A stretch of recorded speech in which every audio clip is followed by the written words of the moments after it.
जितनी ताकत है हाथों में तारीफ कर दो खुदावंद।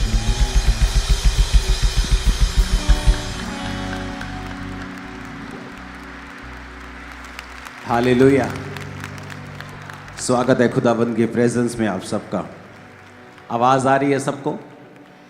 पीछे हाथ हिलाओ अगर आवाज आ रही है तो।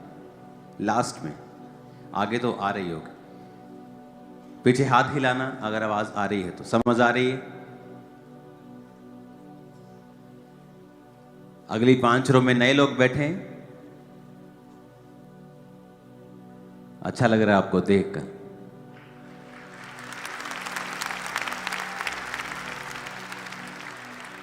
तो सबको मौका मिल रहा है आगे बैठने का। इसकी गूंज कम करो, प्रीचिंग मोड करो। अपने पड़ोसी को बोलो, जो कुछ तू परमेश्वर की महिमा के लिए मांगेगा तेरा परमेश्वर उसे तुझे देगा। आमीन। मैंने एक बात नोटिस की है अपनी लाइफ में कि अगर आपकी जिंदगियों से परमेश्वर की महिमा होती है, बेस कम करो, गूंज कम करो, फ्लैट करो, ऊंचा करो। अगर आपकी लाइफ से परमेश्वर की महिमा होती है तो वो आशीष आपको वापस 100 गुना होकर वापस मिलती है।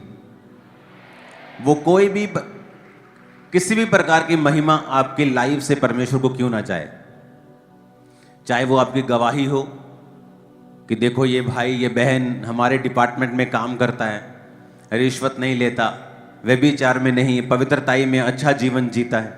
एक्चुअल में आपकी लाइफ के द्वारा फिर परमेश्वर की महिमा होने लगती है। आपको पता है क्यों बहुत सारे क्रिश्चियंस जो हैं आज आशीषित नहीं हैं? क्योंकि उनकी जिंदगियों से परमेश्वर के नाम को महिमा नहीं मिलती। चाहे वो किसी ना किसी चर्च के मेंबर्स हैं और संडे चर्च भी जाते हैं, लेकिन जब वो सोमवार को अपने काम पर होते हैं तो वो और अन्य जाति, उन दोनों में कोई फर्क नहीं होता। वो भी वही चोरी करते हैं जो दूसरे करते हैं, वो भी उसी तरह से पैसा कमाते हैं जिस तरह से दूसरे कमाते हैं, वो भी उसी तरह से चुगलियां करती है जिस तरह दूसरी औरतें करती हैं, वही उस तरह से निंदा करता है जिस तरह दूसरे बंदे करते हैं। तो कोई फर्क नहीं लगता संडे के अलावा जब आप अपनी जिंदगियों के नॉर्मल समय में होते हैं।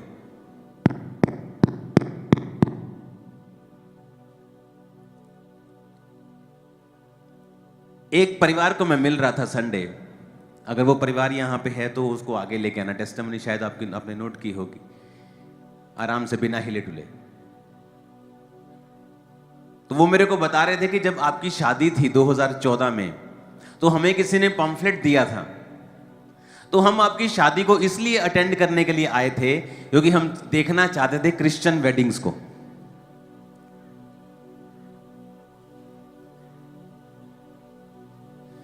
हम आपकी शादी को देखने के लिए आए थे चर्च।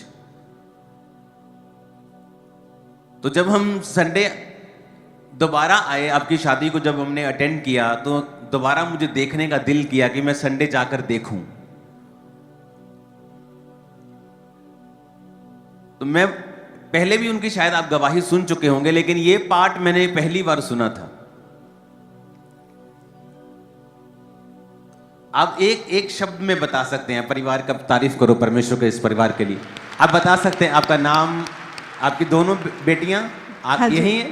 हाँ जी पापा दोनों आ गई हैं? हाँ जी पापा जी। अच्छा, क्या हुआ था? आप पहली बार कैसे आए थे शादी पर? आप क्या बता रहे थे मेरे को जब आपसे मिला? पापा जी फर्स्ट टाइम ਤੁਹਾਡੀ ਮੈਰਿਜ ਤੇ ਅਸੀਂ ਆਏ ਸੀ। ਅਸੀਂ ਕਾਫੀ ਪਰੇਸ਼ਾਨ ਸੀ। ਮੇਰੇ ਹਸਬੰਡ ਡਰਿੰਕ ਕਾਫੀ ਕਰਦੇ ਸੀ ਤੇ ਸਾਡੇ ਗਵਾਂਢੀਆਂ ਨੇ ਦੱਸਿਆ ਸੀ ਕਿ ਤੁਸੀਂ ਚਰਚ ਤੁਹਾਨੂੰ ਲੈ ਕੇ ਜਾਣਾ, ਤੇ ਮੈਂ ਥੋੜਾ ਮੰਨੀ ਨਹੀਂ ਸੀ। ਮੇਰੇ ਮਦਰ ਇਨ ਲਾ ਲੈ ਕੇ ਆਏ ਸੀ। ਫਿਰ ਅਸੀਂ ਕਿਹਾ, ਉਹਨਾਂ ਨੇ ਦੱਸਿਆ ਕਿ ਉੱਥੇ ਪਾਸਟਰ ਜੀ ਦੀ ਮੈਰਿਜ ਹੈਗੀ ਹੈ ਤੇ ਤੁਸੀਂ ਕਾਫੀ ਚਮਤਕਾਰ ਹੋਣੇ, ਤੁਸੀਂ ਵੀ ਦੇਖੋ ਜਾ ਕੇ। ਤੇ ਬੱਚੇ ਮੈਨੂੰ ਫੋਰਸ ਕਰਨ ਲੱਗ ਗਏ ਕਿ ਤੁਸੀਂ ਚੱਲੋ, ਅਸੀਂ ਦੇਖਣਾ ਹੈਗਾ ਮੈਰਿਜ, ਕ੍ਰਿਸਚੀਅਨ ਮੈਰਿਜ ਕਿਸ ਤਰ੍ਹਾਂ ਦੀ ਹੁੰਦੀ ਹੈ ਨਾ। ਤੇ ਅਸੀਂ ਆਏ ਤੇ ਸਾਨੂੰ ਬਾਹਰ ਬਿਠਾਤਾ। ਜਦੋਂ ਅਸੀਂ ਦੇਖਿਆ ਮੈਂ ਕਿਹਾ ਇਹ ਕਿੱਦਾਂ ਦੀ ਚਰਚ ਹੈਗੀ ਵੀ ਟੈਂਟ ਲੱਗੇ ਹੋਏ ਆ। ਤੇ ਜਦੋਂ ਬਾਹਰ ਬਿਠਾਤਾ ਮੈਂ ਕਿਹਾ ਮੇਰੇ ਕੋ ਬੈਠਾ ਨਹੀਂ ਜਾਣਾ ਨੀਚੇ। ਤੇ ਕੋਈ ਲੇਡੀ ਸੀ ਸਾਡੇ ਨਾਲ, ਪਾਸਟਰ ਹੈਗੇ ਸੀ, ਉਹ ਸਾਨੂੰ ਅੰਦਰ ਲੈ ਗਏ ਤੁਹਾਡੇ ਜਿੱਥੇ ਤੁਹਾਡੀ ਮੈਰਿਜ ਹੋ ਰਹੀ ਸੀ, VIP ਸੈਕਸ਼ਨ 'ਚ ਜਿੱਦਾਂ। ਤੇ ਦੇਖਿਆ ਸੀ ਸਾਰਾ ਦਿਨ ਸਾਰੀ ਰਾਤ ਸਾਡੀ ਮੈਰਿਜ ਦੇਖੀ, ਗਵਾਹੀਆਂ ਦੇਖੀਆਂ। ਫਿਰ ਨੈਕਸਟ ਟਾਈਮ ਤੁਸੀਂ ਕਿਹਾ ਸੀ ਕਿ ਮਤਲਬ ਤੁਸੀਂ ਆਪਣੇ ਡਾਕੂਮੈਂਟਸ ਲੈ ਕੇ ਆਣੇ ਹੈਗੇ ਆਪਣੇ, ਤੇ ਬੱਚੇ ਵੀ ਕਹਿਣ ਲੱਗੇ ਕਿ ਅਸੀਂ ਜਾਣਾ ਹੈਗਾ ਸੰਡੇ ਦੁਆਰਾ ਜਾਣਾ ਤੁਸੀਂ? ਹਾਂਜੀ, ਦੁਬਾਰਾ ਜਾਣਾ। ਤੇ ਅਸੀਂ ਬੇਟੀ ਨੇ ਡਾਕੂਮੈਂਟਸ ਤੇ ਕੁਝ ਨਹੀਂ ਸੀ, ਇਹਦੇ ਪਾਸਪੋਰਟ ਸੀ, ਤੇ ਪਾਸਪੋਰਟ ਲੈ ਕੇ ਆਏ ਤੇ ਤੁਸੀਂ ਉਹਦੀ ਫੋਟੋ ਤੇ ਨਾ ਆਇਲ ਲਗਾਤਾ। ਤੁਸੀਂ ਲਿਖਿਆ ਇਹਦੇ ਚ ਕਿ ਤੁਹਾਡੇ ਹਸਬੰਡ ਦੀ ਜਿਹੜੀ ਸਪਾਈਨ ਸੀਗੀ, ਹਾਂਜੀ, ਉਹ ਫ੍ਰੈਕਚਰ ਸੀ। ਤੁਹਾਡੇ ਹਸਬੰਡ ਕਿੱਥੇ ਨੇ? ਇੱਥੇ ਅੱਛਾ, ਹੈਗੇ। ਔਰ ਤੁਸੀਂ ਲਿਖਿਆ ਕਿ ਇਹ ਸ਼ਰਾਬ ਬਹੁਤ ਜ਼ਿਆਦਾ ਪੀਂਦੇ ਸੀਗੇ, ਹਾਂਜੀ ਹਾਂਜੀ ਤੇ ਇਹ ਟੋਟਲ ਬੈੱਡ ਤੇ ਚਲੇ ਗਏ ਸੀਗੇ, ਹਾਂਜੀ। ਔਰ ਘਰ ਦੀ ਜਿਹੜੀ ਫਾਈਨੈਂਸ਼ੀਅਲ ਕੰਡੀਸ਼ਨ ਸੀ ਉਹ ਖਰਾਬ ਸੀਗੀ। ਹਾਂਜੀ ਓਕੇ, ਫਿਰ ਤੁਸੀਂ ਵਿਆਹ ਤੇ ਆਏ, ਫਿਰ ਤੁਸੀਂ ਉਸ ਤੋਂ ਬਾਅਦ ਸੰਡੇ ਆਏ। ਹਾਂਜੀ। ਓਕੇ, ਫਿਰ ਕੀ ਹੋਇਆ? ਪਾਪਾ ਤੁਸੀਂ ਨਾ ਪਾਸਪੋਰਟ ਦੀ ਫੋਟੋ ਤੇ ਨਾ ਆਇਲ ਲਗਾਤਾ। ਮੈਂ ਪਰੇਸ਼ਾਨ ਹੋ ਗਈ, ਮੈਂ ਕਿਹਾ ਲੈ ਮੇਰਾ ਪਾਸਪੋਰਟ ਖਰਾਬ ਹੋ ਗਿਆ। ਪਾਪਾ ਜੀ ਫਿਰ ਉਸ ਤੋਂ ਬਾਅਦ ਤੁਸੀਂ ਕਿਹਾ ਸੀ ਕਿ ਜਿਹੜੇ ਘਰ 'ਚ ਵੱਡੇ ਹੈਗੇ ਉਹਨਾਂ ਦਾ 1020 ਬੋਨਾ ਹੈਗਾ ਤੁਸੀਂ ਵੱਡਿਆਂ ਲਈ, ਤੇ ਮੇਰੀ ਬੇਟੀ ਇੱਕ ਛੋਟੀ ਸੀ, ਮੈਂ ਉਹਦੇ ਲਈ ਨਹੀਂ, ਤੇ ਮੇਰੇ ਕੋਲ 3000 ਵੀ ਨਹੀਂ ਹੈਗੇ ਸੀ ਉਸ ਟਾਈਮ ਤੇ ਮੈਂ ਆਪਣੇ ਟੌਪਸ ਗਹਿਣੇ ਪਾ ਕੇ ਤੇ ਔਰ ਤੁਸੀਂ 20 ਲਿਖਿਆ ਕਿ ਬੋਇਆ। ਫਾਈਨੈਂਸ਼ੀਅਲੀ ਵੀ ਕਮਜ਼ੋਰ ਸੀਗੇ, ਹਾਂਜੀ, ਘਰ 'ਚ ਕੁਝ ਵੀ ਨਹੀਂ ਸੀਗਾ, ਹਸਬੰਡ ਬਿਮਾਰ ਸੀਗੇ, ਤੁਸੀਂ ਬੀਜ ਨੂੰ ਬੋਇਆ, ਚਰਚ ਆਣਾ ਸਟਾਰਟ ਕੀਤਾ, ਔਰ ਉਹ ਵੀ ਕਿਸੇ ਦੇ ਕਹਿਣ ਦੇ ਉੱਤੇ। ਹਾਂਜੀ ਔਰ ਪਹਿਲੀ ਵਾਰੀ ਮੈਰਿਜ ਤੇ ਤੁਸੀਂ ਆਏ, ਹਾਂਜੀ ਉਸ ਤੋਂ ਬਾਅਦ ਸੰਡੇ ਆਏ, ਹਾਂਜੀ ਪ੍ਰੇਅਰ ਹੋਈ। ਹਾਂਜੀ ਪ੍ਰੇਅਰ ਦੇ ਬਾਅਦ ਕੀ ਹੋਇਆ? ਟੋਟਲੀ ਲਾਈਫ ਚੇਂਜ, ਜ਼ੀਰੋ ਤੋਂ ਹੀਰੋ ਬਣਾਤਾ ਪ੍ਰਭੂ ਨੇ। ਕੀ ਹੋਇਆ ਦੱਸੋ ਲੋਕਾਂ ਨੂੰ। ਮੇਰੇ ਹਸਬੰਡ ਦੇ ਜਿੱਦਾਂ ਸਪਾਈਨ 'ਚ ਫ੍ਰੈਕਚਰ ਸੀ, ਇਹ ਚੱਲ ਨਹੀਂ ਸਕਦਾ ਸੀ ਬਿਨਾਂ ਸਪੋਰਟ ਤੋਂ ਨਾ। ਉਸ ਤੋਂ ਬਾਅਦ ਤੁਸੀਂ ਇਹਨਾਂ ਦਾ ਅਭਿਸ਼ੇਕ ਕੀਤਾ ਆਇਲ ਦੇ ਨਾਲ, ਇਹਨਾਂ ਦੀ ਬੈਲਟ ਵੀ ਉਤਰ ਗਈ ਔਰ ਪੈਰ ਤੇ ਜਿਹੜੇ ਸਪੋਰਟ ਹੈਗੀ ਸੀ ਉਹ ਵੀ ਉਤਰ ਗਈ, ਔਰ ਉਹ ਚੱਲਦੇ ਪੂਰੀ ਤਰ੍ਹਾਂ। ਹਾਂਜੀ।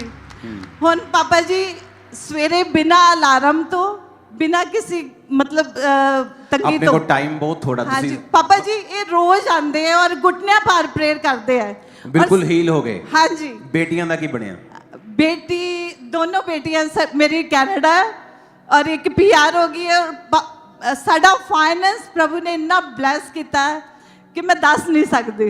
दोनों बच्चे कनाडा पहुंच गए। हाँ जी। हस्बैंड हील हो गए। बच्चे, हाँ जी पापा जी तुसी मैनू कहा सी कि ताड़े बच्चे गॉड गिफ्टेड बच्चे आ, और सचमुच मेरे प्रभु ने मैनू इन्ने वधिया बच्चे दिते। मैं प्रेयर करदी कि सब दे बच्चे इदां दे होण।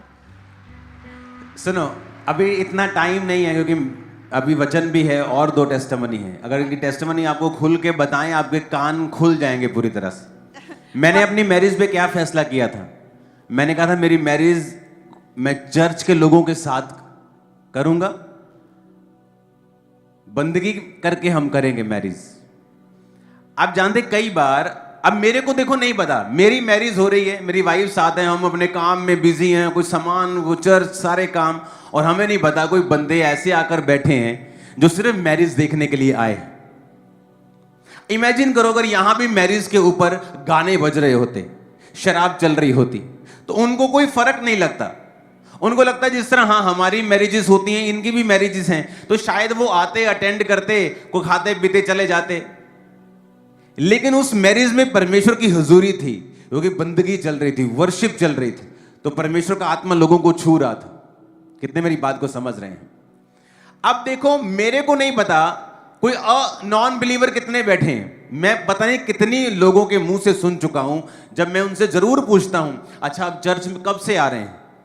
मैं 17 साल से आ रहा हूं, मैं 15 साल से आ रहा हूं, मैं आपकी शादी से आ रहा हूं। अच्छा शादी कैसे? 2014 में आपकी शादी हुई थी ना, मैं उस मीटिंग में आया था, मैं तब से चर्च आ रहा हूं। पता नहीं कितने लोगों को मैंने ये कहते सुना, मैंने खुद। अब इमेजिन करो, वो टाइम था परमेश्वर के नाम को महिमा देने का, मैंने दी। मेरे को नहीं पता किस किस की लाइफ में काम हो रहा है, मैं तो स्टेज पे हूं।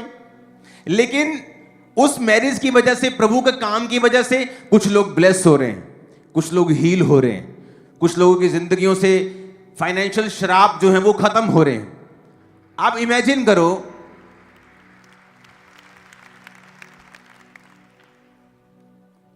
अब यहां लिखा है कि स्पाइन फ्रैक्चर, डिप्रेशन में चले गए, शराब का नशा करते थे।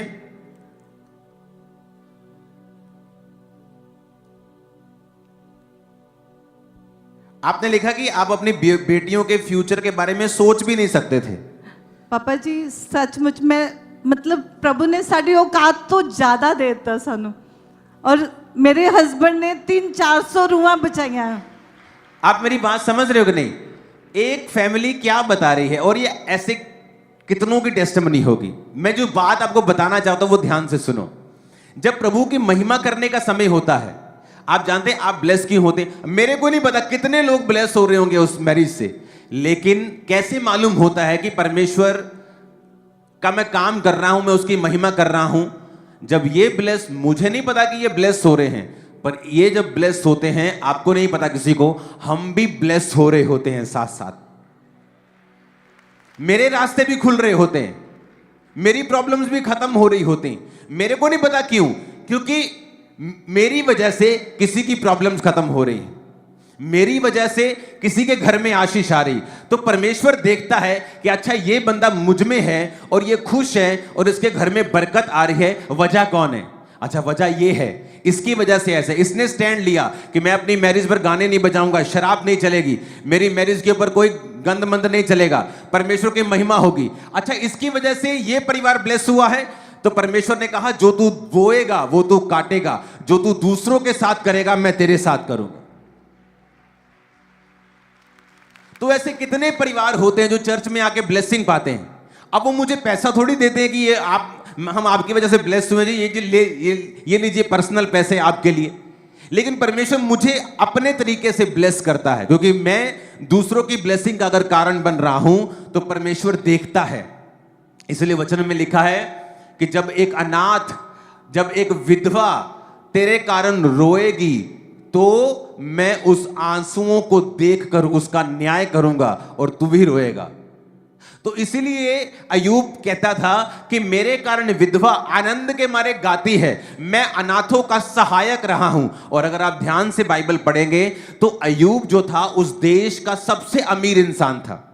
7,000 ऊंट। आप इमेजिन करो, आज का ऊंट तब का ट्रक था, तो तब ट्रक नहीं होते थे, टाटा ट्रक नहीं चलता था, ऊंट लेके जाते थे सामान को। तो इमेजिन करो एक बंदे के 7,000 उसकी ट्रांसपोर्ट थी, ट्रकों की, गधे थे, घोड़े थे, सब कुछ था, बहुत अमीर हो गया। और जब वो अपने बता रहा है रीजंस को कि मैं अमीर हूं, और बीच में बताता है कि परमेश्वर ने मुझे ब्लेस किया, मैं अनाथों का सहायक हूं, विधवा मेरे कारण आनंद के मारे गाती थी।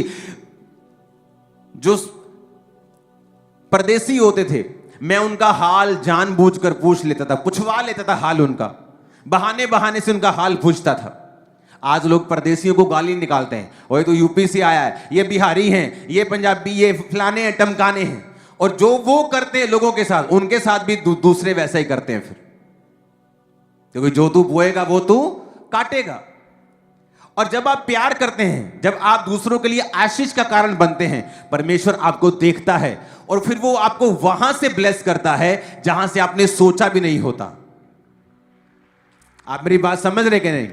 और यही कारण है कि जब आप परमेश्वर का काम करते जाते हैं, आप परमेश्वर के सुसमाचार को बांटने के लिए गए, आपने किसी को पर्चा दिया, वो घर मसीह में आ गया, उस घर से कलेश खत्म हो गया, शराब खत्म हो गई, दारू खत्म हो गई। तो जब वो घर बचता है, परमेश्वर उसे ब्लेस करता है, तो परमेश्वर ये भी देखता है कि ये क्यों बचा, किसके द्वारा बचा। अगर वो आपके द्वारा बचा, आपके पंफलेट के द्वारा बचा, तो आपको बरकत मिलना 100% तय है और शैतान इसे कभी रोक नहीं सकता, जितना कोई जादू टोना रोक नहीं सकता उसको। कितने मेरी बात को समझ रहे हैं? यही रीजन है जब आप उत्तम रीति के साथ, प्रभु के साथ पवित्रताई में चलकर सेवा करते हैं, आप ब्लेस होते हैं। आपकी ब्लेसिंग का कारण ये नहीं है कि जो जिनको आप ब्लेस कर रहे हैं वो आपको कोई फायदा दें, लेकिन परमेश्वर आपको अपने तरीके से, अलग तरीके से, फेवर के साथ, पता नहीं किन किन तरीकों के साथ वो आपको भी ब्लेस करता है। हालेलुया। इसलिए बाइबल कहती है, मेरे भाइयों भले काम करने में हियाव मत छोड़ो। इसलिए बाइबल कहती है कि तुम्हारे मसीह में की गई मेहनत कभी भी व्यर्थ नहीं जाती। तुम मसीह में मेहनत करोगे, तुम्हें फल मिलेगा, इधर से नहीं मिलेगा। जिसकी जिंदगी में तुमने किया वहां से अगर नहीं मिलेगा तो कहीं और से मिलेगा, लेकिन मिलेगा जरूर। कितने मेरी बात को समझ रहे हैं? वो पानी की जब पाइप लीक करती है ना घर में, तो जब वो एक तरफ से पानी नहीं जा पाता, वो दूसरी तरफ से चल जाता है, लेकिन जाता जरूर है जब तक लीकेज को सेट ना किया जाए। तो ब्लेसिंग अगर एक तरफ से नहीं आएगी शैतान एक काम को बंद कर देगा, यीशु के नाम में आज से 7 दिशाओं से आएगी, 4 दिशाओं से आएगी। आमीन। मेरे को खड़कने वाला चाहिए चर्च। हालेलुया। तो जब आपके घर में मैरिज है, आप लोगों को इनवाइट करें, अपने दोस्तों को इनवाइट करें जो मसीह में नहीं, अपने मोहल्ले वालों को इनवाइट करें जो मसीह में नहीं,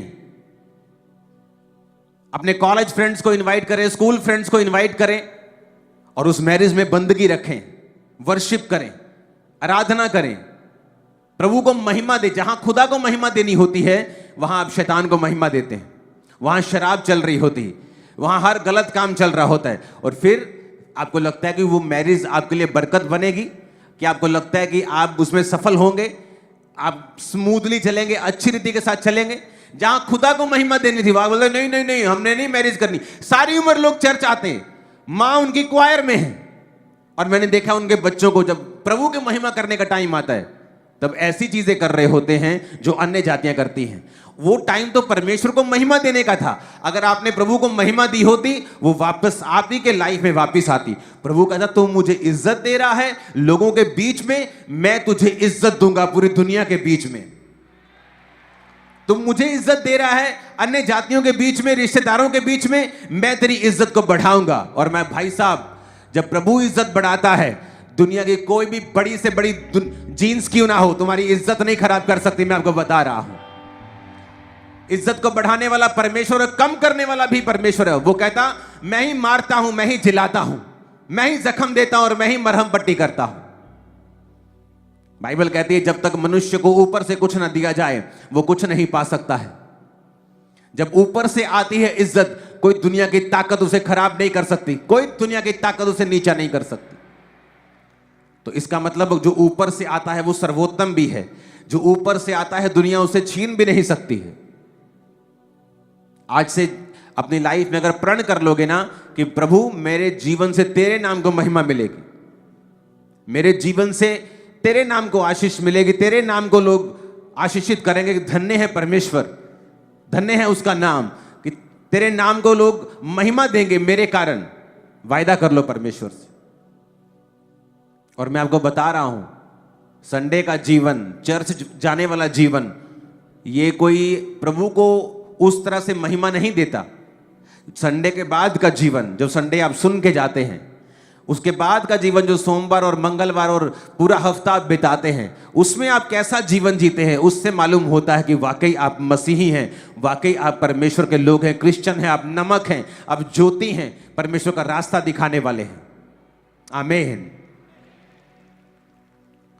ऐसा करके देखो, लाइफस्टाइल ऐसा बनाकर देखो कि आपकी वजह से आपका पड़ोसी, आपका कोवर्कर, आपका साथी जो आपके साथ सेवा करता है, उसके जीवन में ब्लेसिंग आ रही है, क्योंकि आप पवित्रताई में हैं। क्योंकि जब आप व्यभिचार में होते हैं, लोगों को भी हियाव होता है व्यभिचार करने का। जब आप चोरी कर रहे होते हैं, आपके बच्चों के लिए फिर चोरी करना बड़ी आसान बात होगी। अगर बाप चोर है तो बच्चा डबल चोर बनता है।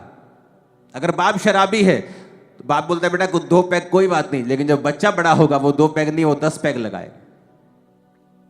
तो ये अपनी लाइफ में मेक श्योर करो कि आप अपनी जिंदगी से प्रभु को महिमा देंगे। हालेलुया।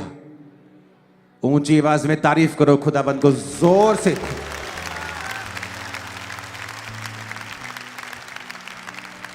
आप झुक सकते हैं, जो आपकी स्पाइन जो फ्रैक्चर हो गई थी, चल सकते हैं। ओ जीसस, ये तारीफ ऊंची होनी चाहिए चर्च। आप कई बार आप उन व्यक्तियों को देखते हैं जो टोटल बेड के ऊपर थे, हिल भी नहीं सकते थे, और जब वो पहले दिन स्लो चलते हैं, दूसरे दिन तेज चलते हैं, भागने पे आ जाते हैं, आपको मालूम होता है मेरा परमेश्वर जीवित है, बड़े काम कर रहा है वो आज आपकी लाइफ। आमीन। मेरे को ऊंचे वाला चाहिए चर्च। एक नीलम की टेस्टिमनी को हम सुनेंगे। आज आपको बड़े ध्यान से समझना है, और अगर आज आप समझ गए इन बातों को, डिलीवरेंस आपकी ऑटोमेटिकली ऑटो मोड पे आ जाएगी, स्टार्ट हो जाएगी। हालेलुया, जोर से हालेलुया बोलो जरा। अपोस्टल जी, ये बहुत ही अमेजिंग टेस्टमनी है। इस बहन का नाम नीलम है और ये इनका बेटा है साथ में, साहिलदीप सिंह इनका नाम है और ये अमृतसर के रहने वाले हैं। बेटा इनका अभी 10 साल का है। मार्च 2021 में इनका बेटा बीमार हुआ, बुखार रहने लगा, डाइजेशन प्रॉब्लम हुई, उल्टियां आनी शुरू हो गई, शरीर का रंग जो था वो चेंज होना शुरू हो चुका था, बेसुध हुआ। तो इन्होंने सोचा कि चलो अपने बच्चे को एक बार डॉक्टर के पास लेके चलते हैं। जब डॉक्टर के पास गए, ड्रिप्स लगाए, 1 महीने तक हॉस्पिटल में रखा, इलाज चला, पर कुछ भी फर्क नहीं पड़ा। जब फर्क नहीं पड़ा तो ये बहुत ज्यादा घबरा चुके थे कि चलो एक बार इनके पूरी बॉडी के टेस्ट करवा के देखते हैं।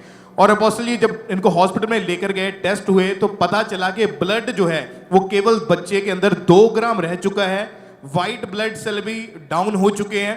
वहां पर बच्चे के 20 से 25 बॉटल ब्लड की और व्हाइट ब्लड सेल चढ़ाए गए।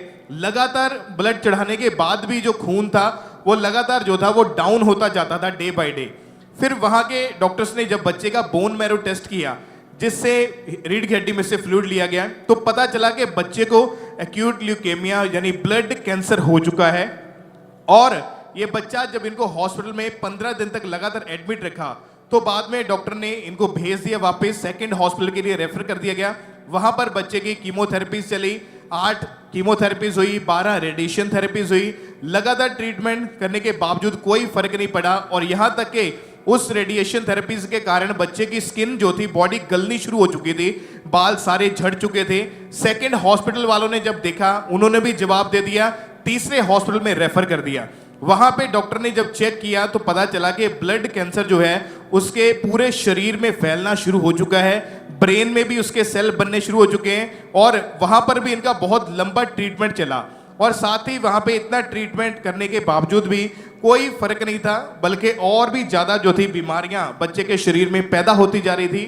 और कंटिन्यू 1 महीने तक आईसीयू में वेंटिलेटर के ऊपर रखा गया। बच्चे की सारी स्टडी बंद होगी और इनकी फैमिली बता रही है कि कम से कम 20 से 22 लाख रुपए इलाज के ऊपर लगा चुके थे, लेकिन कोई भी 1% भी फर्क जो था वो नजर नहीं आ रहा था। कैंसर सेल जो थे वो डे बाय डे बढ़ते जा रहे थे। डॉक्टर ने देख के जवाब दे दिया कि इसका बचना मुश्किल नहीं है, 1 हफ्ते से ज्यादा टाइम तक ये सरवाइव नहीं कर पाएगा, कि आपके पास सिर्फ 7 दिन का टाइम है। अगर हम इसका ट्रीटमेंट करेंगे भी तो भी बच्चे की जान जाएगी, ज्यादा स्ट्रॉन्ग कीमो करेंगे तो भी इसकी जान जाएगी। मम्मा को देना माइक। डॉक्टर क्या बोलते थे कि इसका ट्रीटमेंट हमने करके देख लिया है, जो देना था दे दिया। हाँ अब जी ये पापा। अगर ठीक नहीं हुआ तो अगर इसका और कुछ करेंगे तो मर भी सकता है। हाँ जी पापा। तो इससे अच्छा है कि आप इसको वैसे देख लो जितने हाँ। दिन हैं। हाँ जी पापा। और उस समय आप कितने लाख रुपया उस समय लगा चुके थे? उस टाइम 8 ਲੱਖ ਪਹਿਲਾਂ ਲੱਗ ਗਿਆ ਸੀ ਜਦੋਂ ਗੁਰੂ ਰਾਮਦਾਸ ਹਸਪੀਟਲ ਹੀ। टोटल कितने पैसे आप लगा? 20 ਲੱਖ 20 ਲੱਗੇ। हाँ जी 20 लाख। हाँ जी। और आपने लिखा कि इसके ब्रेन में भी वो ब्लड कैंसर के जो सेल थे, कैंसर फैल गया था और ब्रेन में भी चला गया था। हाँ जी पापा। जब ब्रेन में चला गया कैंसर तो फिर उसके बाद डॉक्टर ने कहा था कि अगर आप इसका इलाज ज्यादा करवाओगे तो बच्चा मर जाएगा जल्दी। हाँ जी। और अगर आप इसे ले जाओगे तो कितने देर बोला था निकाल लेगा? सिर्फ हफ्ता एक बोला था। वो वीडियो आप दिखा सकते हो जो आपने भी, जो किसकी थी वीडियो? वो टांग, वो क्या गला हुआ था वो?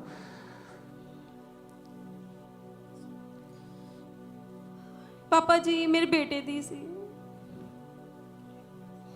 ਉਹੀ ਨਾ ਜਦੋਂ ਇਹਨੂੰ ਕੀਮੋ ਲੱਗੀ ਸੀ ਨਾ ਤੇ ਇੱਕਦਮ ਇਨਫੈਕਸ਼ਨ ਹੋ ਗਈ ਤੇ ਪਿੱਤ ਵਾਂਗੂ ਦਾਣੇ ਨਿਕਲ ਆਏ, ਬਾਅਦ ਵਿੱਚ ਇੱਕਦਮ ਪਾਕ ਬਣ ਗਈ और ਵਿੱਚ। कितनी कीमो लगी थी इसको?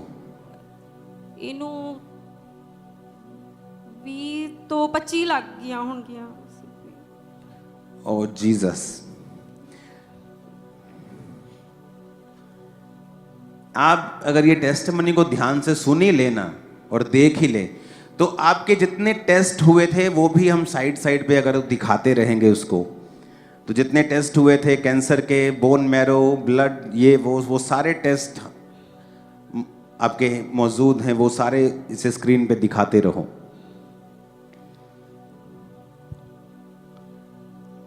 क्या हुआ उसके बाद फिर? अपोस्टल जी इनका पूरा परिवार जो था वो टूट चुका था। इनको लगता था कि अब बच्चा बचेगा नहीं, ये मर जाएगा, और बहुत ज्यादा ये रोते थे। पर एक साइड के ऊपर इनका विश्वास था कि परमेश्वर जीवित है, वो मेरे बच्चे को बचा सकता है। विश्वास किया और टूटे हुए दिल से ये चर्च में आए 10 सितंबर 2023 को संडे। आपको बिलीव था कि परमेश्वर छुएंगे, यस पापा। और उस जिस दिन आप चर्च में आए थे, डिलीवरेंस मीटिंग थी उस दिन, हाँ जी। 10 सितंबर 2023 को। क्या हुआ उस दिन? क्या उस दिन आपने हमें लिए हैंड की बेटे पर। ले हैंड हुआ था उस दिन? Yes papa. ओके, उसके बाद फिर क्या हुआ? उसके बाद 2 दिन में इसका चेहरा बदल गया। अच्छा, हाँ जी। और अपोस्टल जी जैसे ही बोलने दो उनको। उसके बाद क्या हुआ? उसके बाद पापा बस रिकवरी शुरू हो गई बस। पूरा बताओ, उसके बाद क्या क्या हुआ? ले हैंड हुआ, उसके बाद इसकी शरीर रिकवरी शुरू हुई, हाँ जी। इसने खाना पीना स्टार्ट हाँ किया, जी, अच्छी तरह खाने लग गया। फिर उसके बाद क्या हुआ? आप चेक करवाया दोबारा डॉक्टर को? हाँ जी, वो कहते कि अब ठीक है। रिपोर्ट्स हुई हैं इसकी? Yes papa. कितने साल हो गए इसको हील हुए? 1.5 साल हो गया साल हो गया पापा। तुसी कौन हुए थे? पापा जी। तुसी फादर हुए थे? हाँ जी, 1.5 साल तो होने बिल्कुल ठीक है। हाँ जी। वो ले हैंड दिखाना जरा, जब हुआ था। तोड़े सुबह मसा, फिरों को तोड़े सुबह मसा, बदरस को ये ब्लड कैंसर कब से है? पापा 4 साल हो गए। ओके, इसकी आंखें उसके बाद ऐसी हुई हैं कि पहले ऐसी थी? बाद में हुई थी, बाद में हुई। ब्रेन में भी आ गई है और डॉक्टर ने जवाब दे दिया। तेरे जिस्म जाको यीशु का मसा है, छू गया। Be healed, cancer come out in Jesus name, be healed in the mighty name of Jesus. Thank you Lord. मैं हुआ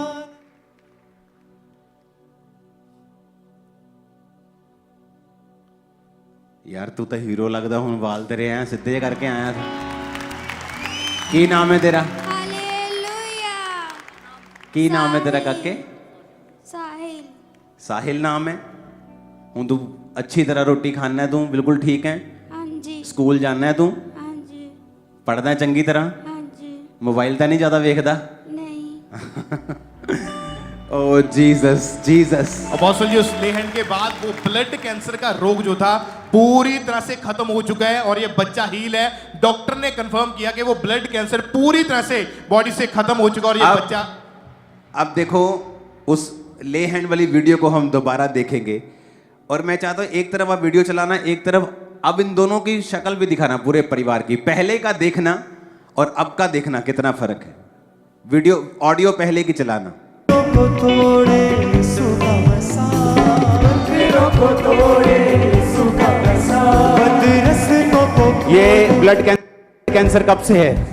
पापा 4 साल हो गए। ओके, इसकी आंखें उसके बाद ऐसी हुई हैं कि पहले ऐसी थी? बाद में हुई थी, बाद में हुई। ब्रेन में भी आ गई है और डॉक्टर ने जवाब दे दिया। तेरे जिस्म जाको यीशु का मसा है, छू गया। Be healed, cancer come out in Jesus name, be healed in the mighty name of Jesus. Thank you Lord. अब आपको फैसला करना है। वचन पता क्या कहता है? आप जानते कि क्यों मैं अपने विरोधियों का विरोध नहीं करता? जो लोग मसीह की खिलाफत करते हैं, चर्चेस की खिलाफत करते हैं, क्यों मैं उनकी खिलाफत नहीं करता? क्योंकि मैं भी एक जगह वहीं था और परमेश्वर ने मुझे बचाया। जब आप ऐसे विरोध में होते हैं, लोग विरोध में होते हैं, उन पर गुस्सा मत करें कभी भी। जब मैं विरोधी था और उसके बाद जब परमेश्वर का डंडा आया मुझ पे, तो ये नहीं मालूम था कि मारा किसने है, क्योंकि इंसान कभी सोच भी नहीं सकता कि परमेश्वर यीशु मसीह जीवित परमेश्वर है जब वो यीशु मसीह को नहीं जानता होता।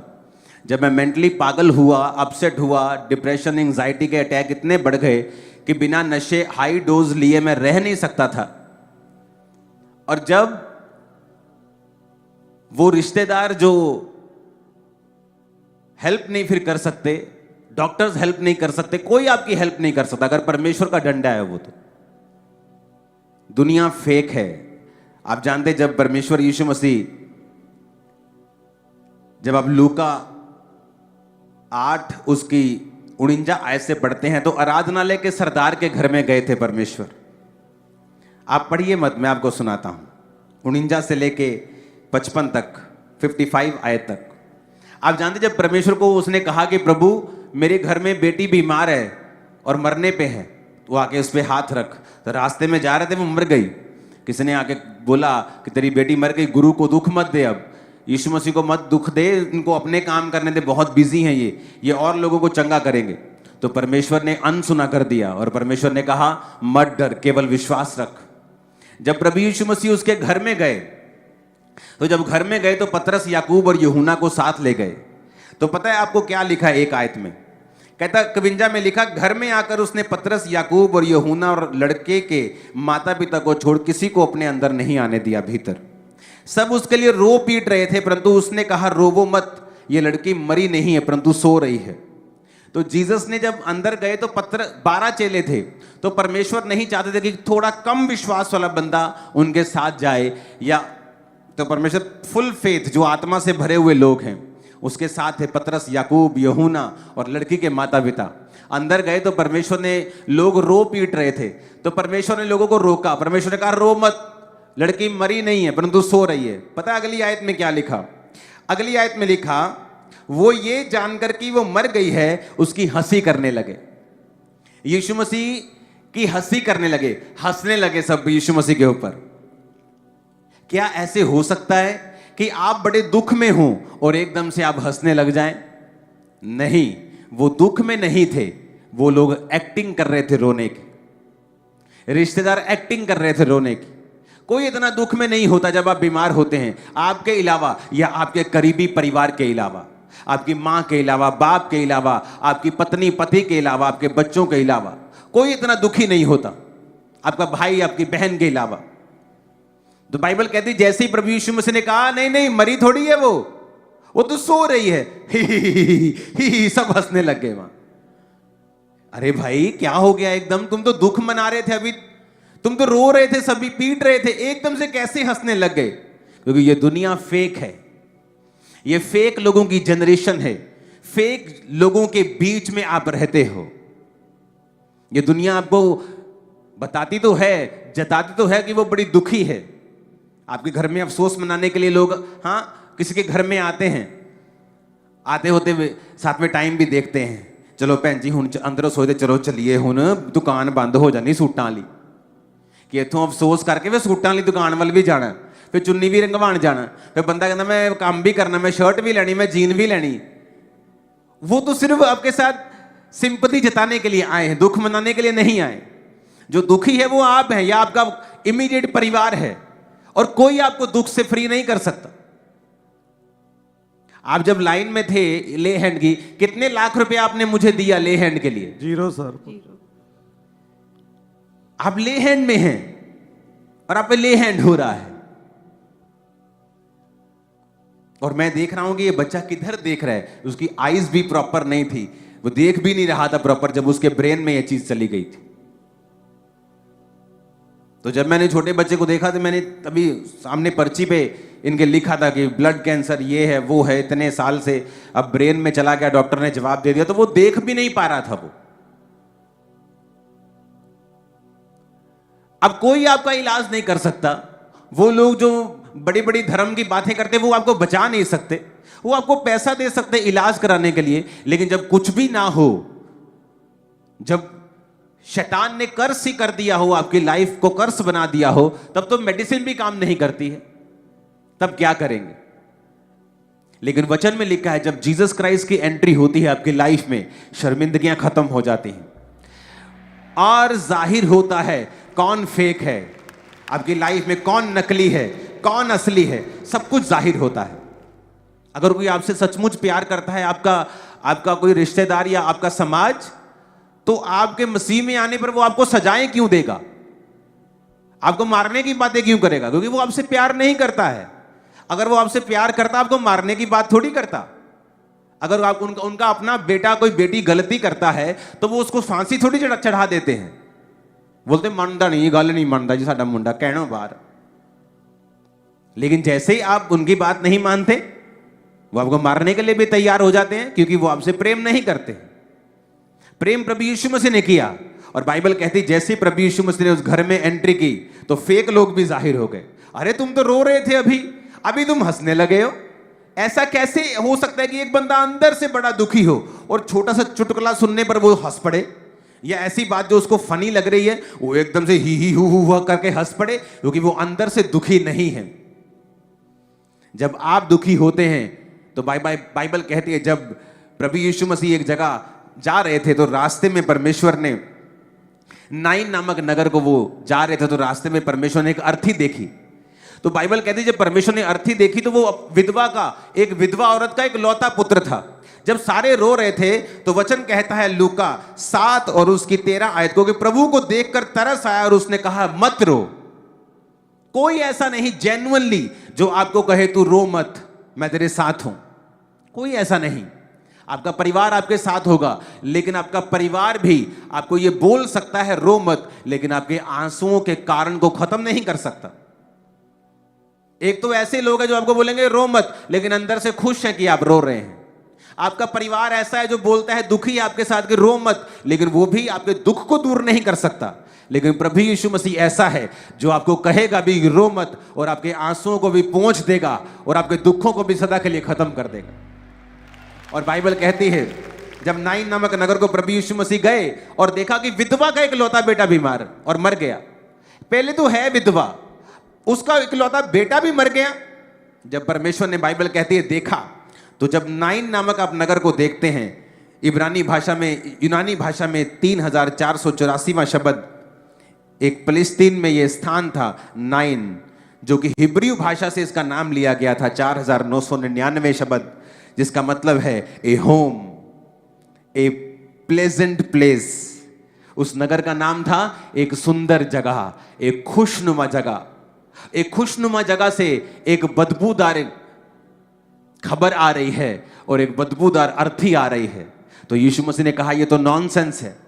यह नॉनसेंस है कि एक खुशनुमा प्लेस से एक विधवा का एक लौता बेटा मरे। यह तो उस प्लेस की तौहीन है, उस नाम की तौहीन है। और परमेश्वर ने उसको, बाइबल कहती है, छुआ। जब अर्थी को छुआ तो उठाने वाले ठहर गए। और वचन कहता है 14 आयत में, उसने जब अर्थी को छुआ और उठाने वाले ठहर गए, उसने कहा हे जवान, मैं तुझसे कहता हूं उठ। तो वह मुर्दा उठ बैठा और बोलने लगा, और उसने उसको उस मां को सौंप दिया। सब तरफ भय छा गया। लोग परमेश्वर की बड़ाई करने लगे कि हमारे बीच में एक भविष्यद्वक्ता उठा है, और वो परमेश्वर के लोगों ने उस पर कृपा की है। परमेश्वर ने अपने लोगों के ऊपर कृपा दृष्टि की है। हालेलुया। इमेजिन करो, एक नॉनसेंस को अगर कोई खत्म कर सकता है तो वो प्रभु यीशु मसीह है। आपके नाम बड़े बड़े होते हैं, आपकी बैकग्राउंड बड़ी बड़ी होती है, परिवार बड़ा बड़ा होता है, लेकिन आज घर में चूल्हा नहीं जला, आज घर में गोटे गोटे कर्जा हो चुका है। नाम बड़ा है, लेकिन घर में मुसीबतें भी ऐसी हैं कि लोगों को बता नहीं सकते, कर्जा ऊपर आ चुका है। तो ये नॉनसेंस है। तो वचन कहता है कि जब प्रभु यीशु मसीह आपकी लाइफ में एंटर करेंगे तो नॉनसेंस वहां पे कभी नहीं रहेगी। वो उसे जाना पड़ेगा, उसे खत्म होना पड़ेगा, क्योंकि प्रभु यीशु मसीह आके कहते हैं मत रो, मत रो। उसको रियल परवाह है आपकी। वो आपसे भी कहता है मत रो, और वो आपके आंसुओं के कारण को भी आज खत्म कर देगा। आज रात आप एक बड़ी गवाही को अपनी लाइफ में सुनेंगे, और ये मैं भविष्यवाणी कर रहा हूं यीशु मसीह के नाम में, आमीन ऊंचा चाहिए। आप इमेजिन कर सकते हैं, वो सारी नॉनसेंस को खत्म करने के लिए आया। और लोग बोलते हैं वो धर्म बदलने के लिए आया। वो तो आपके जीवन में जो फेक लोग हैं उनको जाहिर करने के लिए आया, और आप पर कृपा करने के लिए आया। और लोग कहते हैं कि आप धर्म बदल रहे हैं। अरे नहीं, आप बड़ा छोटा समझ रहे हैं।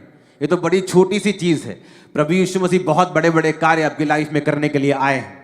कहता मत रहो, मैं तेरी लाइफ की नॉनसेंस को खत्म कर दूंगा। क्या ये नॉनसेंस नहीं आपके घर में 3 बच्चे हों और तीनों अपनी मां को ना पूछते हों? क्या ये नॉनसेंस नहीं है कि तीनों नशे कर रहे हैं? जो बच्चे बड़े होकर परिवार को संभालने वाले थे, परिवार उनको संभाल कर कभी कोई सेंटर लेके जा रहा है, कभी कोई सेंटर लेके जा रहा है। और जीसस क्राइस्ट इकलौता ऐसा परमेश्वर है दुनिया में जो कहता है कि मैं उस नॉनसेंस को खत्म कर दूंगा प्रैक्टिकली, तुम्हारे घर से, फाइनेंस से, परिवार से, शरीर से, सब जगह से। क्या ये नॉनसेंस नहीं कि आप अपने घर में जब परिवार में बैठते हैं, आप 20 साल के हैं और आप 80 साल के बुजुर्ग से भी ज्यादा बीमार हैं? क्या ये नॉनसेंस नहीं है? तो जीसस ने यही कहा, मैं नॉनसेंस को खत्म करने के लिए आया। हालेलुया। ऊंची आवाज से बोलो हालेलुया। जितनी परिवार में नॉनसेंस होती है, बीमारी की, कर्जे की, गरीबी की, क्या आपको कम दिया है परमेश्वर ने? आपके पास भी वही दिमाग है, उतने ही पाउंड, उतने ही किलो, उतने ही ग्राम का, वही हार्ट, वही किडनीज, लेकिन आप पढ़ नहीं पा रहे हैं। मैं पढ़ाई में कमजोर हूं, क्या बात हो गई भाई? वही दिमाग तेरे पास, कोई छोटा दिमाग नहीं है, क्योंकि शैतान आपको नॉनसेंस में रखना चाहता है, छोटे में रखना चाहता है। और जिस दिन आप परमेश्वर की ओर मुड़ते हैं, नॉनसेंस खत्म हो जाती है। आप करके देख लो। मैंने बच्चे देखे हैं बिल्कुल बुद्धू, परमेश्वर में आए, फर्स्ट आ रहे हैं क्लासेस में, अपनी अपनी क्लास में फर्स्ट आ रहे हैं, सेकंड आ रहे हैं। बुद्धि परमेश्वर ने खोल दी। बिजनेस नहीं चल रहा, परमेश्वर ने नॉनसेंस खत्म कर दी। इमेजिन करो परमेश्वर क्या क्या आपकी लाइफ में करते हैं जब आप परमेश्वर का पीछा करते हैं। तो लेकिन लोगों को अभी भी डर है, मैं बपतिस्मा ले लूं अभी। 8 साल से लोग चर्च आ रहे हैं, बपतिस्मा नहीं लिया किसी ने। अब बहुत कम है ऐसे, बहुत ही कम। पहले ऐसा ज्यादा होता था, अब तो जैसे बहुत ही कम रह गए ऐसे। जैसे दाल में काली दाल नहीं होती छोटी छोटी कहीं कहीं, वो अभी काली दाल वाला हिसाब रह गया कि 8 साल 6 साल भी बपतिस्मा लेने में सोचते हैं। तो परमेश्वर भी सोचता है कि मैं इसको ब्लेस करूं या ना करूं।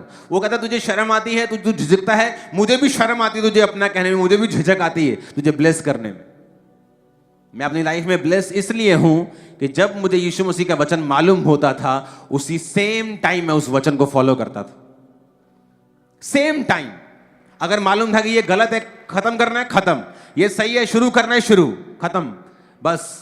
इसलिए शायद मैं ज्यादा आशीषित रहा लोगों से। एक टेस्टिमनी को सुनेंगे, फिर आपको मालूम होगा कि वाकई ही परमेश्वर नॉनसेंस को खत्म करने के लिए दुनिया में आए हैं। एक और टेस्टिमनी को हम सुनेंगे।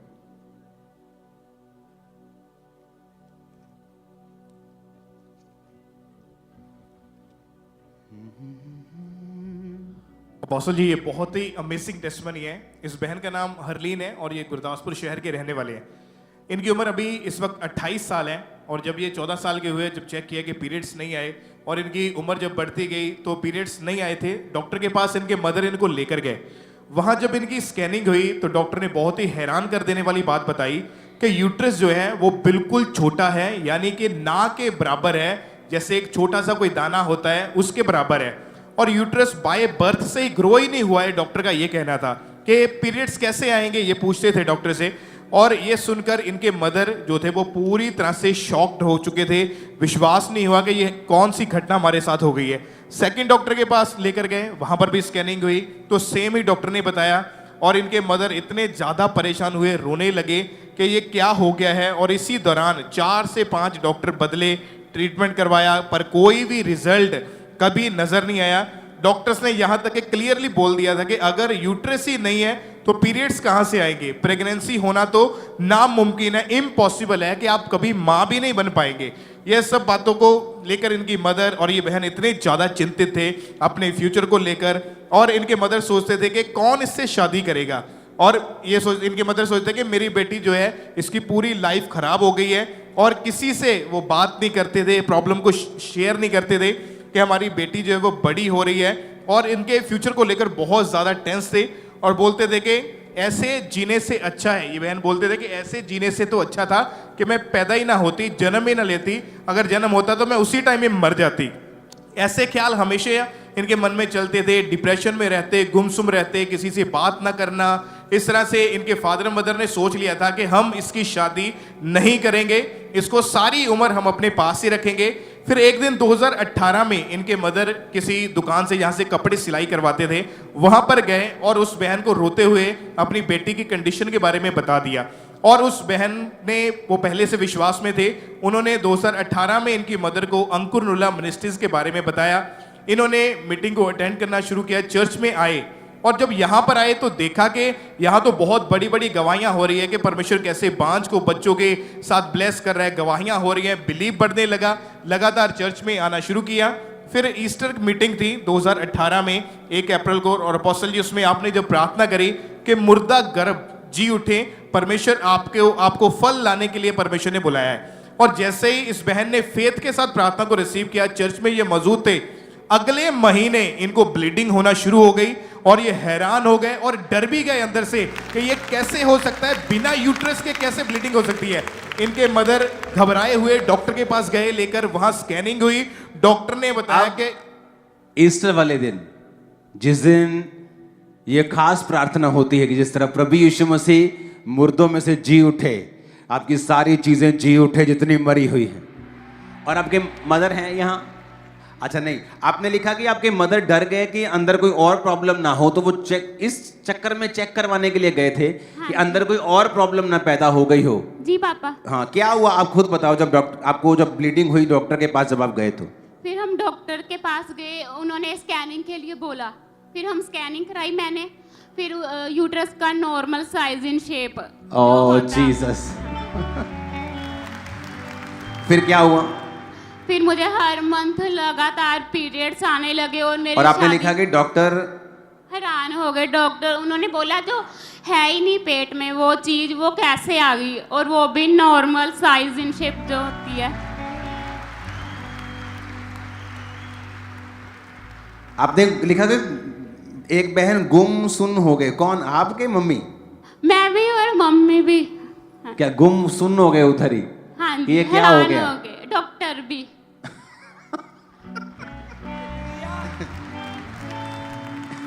सारे गुम सुन है, क्या हो क्या रहा है ये?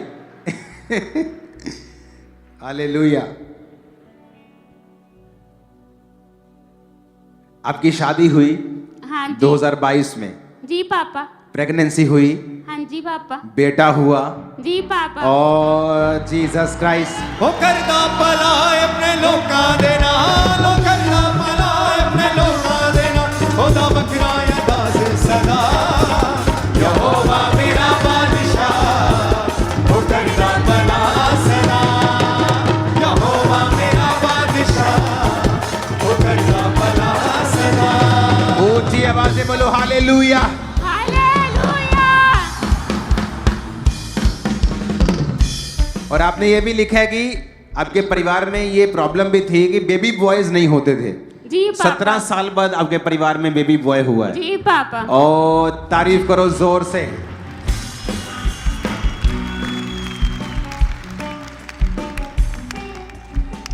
हालेलुया। इस गवाही से समझ आ जाना चाहिए। इनके पास टेस्ट, आपके टेस्ट पहले भी हुए थे, पहले भी स्कैनिंग्स हुई, जी पापा। बाद में भी स्कैनिंग्स हुई, जी। सारा कुछ रिकॉर्डेड है, डॉक्यूमेंटेड है आपके पास। जी पापा। आपकी लाइफ में गवाही इतनी बड़ी होगी, ये भविष्यवाणी है बड़ी मीटिंग में। लोग सुन रह जाएंगे, गुम हो जाएंगे, आप भी हैरान हो जाएंगे। आमीन 7 चाहिए और ऊंचे चाहिए मेरे को।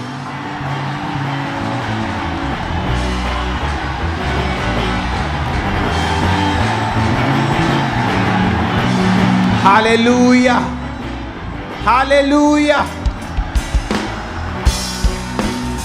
कौन कर रहा है ये मिरेकल? मैं कर रहा हूं, ये चर्च कर रही है। कौन कर रहा है? सुना नहीं, कौन कर रहा है? उसका नाम क्या? ऊपर देख के बोलो जीसस।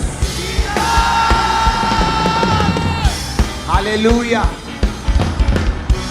अब आपको समझ आ रहा है कि वो जो कहता है वो करता है। हमने मुर्दों को जिंदा होते देखा है, मुर्दा गर्भ को जिंदा होते देखा है, मुर्दा हड्डियों को जीते हुए देखा है। अब भी डॉक्टर के पास इसलिए नहीं गए कि शायद ठीक हो गई, इसलिए गए कि और प्रॉब्लम ना हो कोई। और डॉक्टर बता रहा है, वो भी सुन है, मां भी सुन है, बेटी भी सुन है। एक साइलेंस है रूम में कि हो क्या रहा है। और प्रूफ क्या है? शादी हुई, बेबी हुआ। और और जीसस ने क्या कहा? मैं तेरी शर्मिंदगी को खत्म करने के लिए आया हूं, नॉनसेंस को खत्म करने के लिए आया हूं। आप जानते हैं क्यों चर्च में आने इतनी टेस्टिमनीज आप बेबीज की सुनते हैं? क्यों? आपको पता है क्यों? उसका रीजन क्या है? रीजन है जब परमेश्वर ने आदम और हवा को बनाया था तो उन्हें एक शब्द दिया था, वो था be multiply and be fruitful. फल लाओ, फूलो फलो और फल लाओ, पृथ्वी में भर जाओ। तो कैसे फूले फलेंगे? औरत अपने गर्भ के द्वारा बच्चों को जन्म देगी, वो परिवार फूले फलेगा। तो जब एक व्यक्ति चर्च में आता है और वो ये कहता है कि मेरे जीवन में प्रॉब्लम है, मैं बेबी नहीं कर सकता हूं, या मेरी वाइफ में प्रॉब्लम है, वो बेबी नहीं कर सकती है, तो अगर वो ये बात समझ जाते हैं कि हमें परमेश्वर को मानना है और प्रभु को फॉलो करना है, और वो प्रेयर करें और अंगीकार करें और फाइट करें, मैं आपको बता रहा हूं ये इजी है। आपका गर्भ फल लाएगा, कोई रोक नहीं पाएगा इसको, मैं आपको बता रहा हूं। क्योंकि वचन कहता है कि फूलो फलो और पृथ्वी में भर जाओ। ये परमेश्वर ने आदम और हवा को कहा था। और शैतान क्या करता है? मैं तुझे फलने नहीं दूंगा, गर्भ बंद कर दिया। आदमी के बिजनेस पे ज्यादा वो अटैक करता है, और आप देखेंगे तो औरतों के पेट के ऊपर वो बहुत अटैक करता है, क्योंकि वो उनका फल लाने का इस परमेश्वर ने तरीका बनाया है। आदमियों के बिजनेस और फाइनेंस के ऊपर अटैक करता है, क्योंकि परमेश्वर ने उनके हाथों को काम करने की शक्ति दी है। ये नहीं कि औरतों को नहीं दी, औरतें भी काम करती हैं, लेकिन परमेश्वर का जो मास्टर प्लान है कि वो काम करेगा और परिवार को बढ़ाएगा। औरत को प्रिविलेज दिया कि वो बच्चों को जन्म देगी, तो शैतान उसके गर्भ को बंद करने की कोशिश करता है।